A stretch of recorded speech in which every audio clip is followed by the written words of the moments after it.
Karon na po sa kalapati no, nadakpan na po na mo no. Kuyog na po sa barko. Mao ni siya. So naikuha nang yan tiil oh. Pang racing nga kalapati. So katong puti sa una is naog na siya pag-abot na mo dito sa Micronesia Port.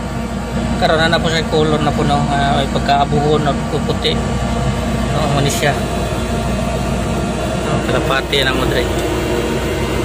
Yan.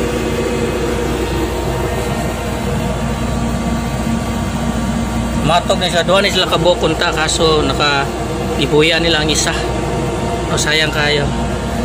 O ni karong isa, o dito ni manusik.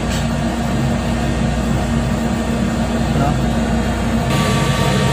Amo na siya gikulong kay lamang kong giputlag pako kasi ganyan mulok sa dagat mamatay, no?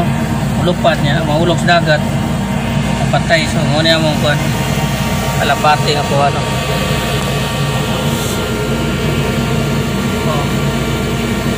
Pang racing ni siya, pang racing.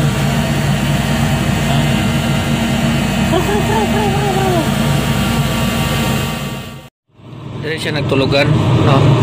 Sa may dire kwarto na ako. Anong kabina na ako, captain. Sa kabina na ako. Dire siya nagbatugan sa may iti. Tingala gid mi ani kalapati kay kauyo na gid siya diri. So maayo kaluoy sa Ginoo no. Ayan ni pagbuot. So nagandam ko diri og mga trigo. Karon ang trigo gamay na lang kay kalig nga kaon. Gabi na alas 9 na karon. Alas 9:21:06 no sa Mayo 17. Asa diri nagbatok. Kung say gabi gihikap na ko siya ni balhin siya dito sa may babaw. Sa may bridge. Karon balik na po siya, gidakop man siya dito. Mabuti na mo, malibotdik. Karon gabi na. Maybe. Sa dito batok. Ay mga iti ay. Kan ray kagiti diha tek. Krok.